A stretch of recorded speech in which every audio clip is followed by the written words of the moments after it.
Pravuji Krista ki mingda mayamu taram nokchari ngasi asigumlaba Good Friday ki numit asida ekhoi gi Krista bu thajagraba chilnaw singiti atuki matik yaifaba aduki matik nungaijaba numit ni karigino hairagadi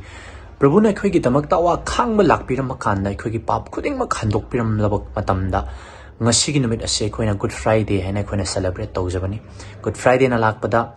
Manipurda leibiriba Petrivida leibiriba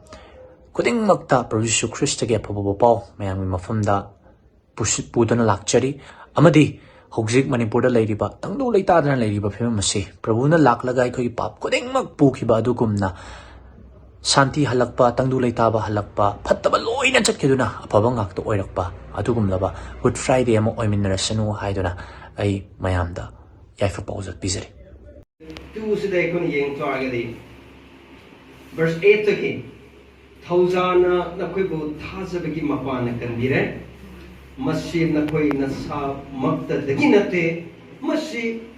mapui bungogi khudone mapana thabak ko paaki oiba thori adu degi thok nana bagi dama adu ko ana bagi problem adu degi lok thok nana bagi dama aduna tasingna mak mahangna siba haiba ase tasingna haragadi aikoi gi sumdaba aikoi gi phattaba aikoi gi anaba aikoi gi ayapa khodimal sing ase mana loi loi khala bane ba cross matak adubu mapugi bungogi mahatma shamakki nungsibase masida utle aikoina pa selingai gi matamaktada Kristana ekhoi dama sibikre hallelujah adubu thangdabiraga harauta yamna sanana bagi damaktaneba Jisu Kristna ekhoi gi damakta lakpiri base kodai ko